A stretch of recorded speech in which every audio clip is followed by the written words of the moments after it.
Maître, ce nouveau témoin surprise, ça change quoi? Ça change que demain matin, la Cour est auditionnée Henri Leclerc.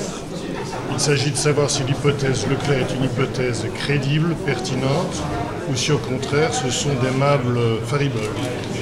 Nous devrions savoir cela dans les 2-3 jours qui viennent, mais il est évident que cette hypothèse ou hypothèque Leclerc doit être clarifiée dans les meilleurs délais. Est-ce que ce procès peut se tenir ou est-ce qu'il doit être renvoyé? Je viens de dire que cette hypothèse doit être clarifiée. Si la Cour d'assises a le sentiment que Henri Leclerc pourrait peut-être être impliqué d'une façon ou d'une autre, il est évident que nous irions, je parle au conditionnel, nous irions vers un supplément d'information. Si, au contraire, cette hypothèse Leclerc constitue une aimable faribole, il est évident que le procès contre Francis Holm devra se poursuivre et se terminer. Il est évident qu'en tant qu'avocat des parties civiles, nous souhaitons d'une part la vérité totale, mais d'autre part nous aimerions aussi que les malheureux parents puissent enfin avoir, dans un délai rapproché, une réponse judiciaire appropriée.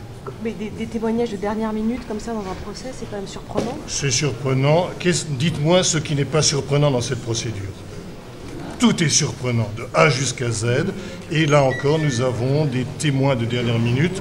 Il faut considérer cela avec une immense prudence, une immense circonspection.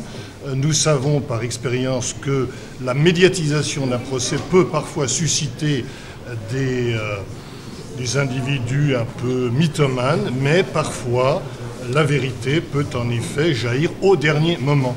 Il s'agit donc de clarifier cette situation et de savoir si nous sommes face à une situation sérieuse ou si tel n'est pas le cas. Voilà où nous en sommes au moment où je parle.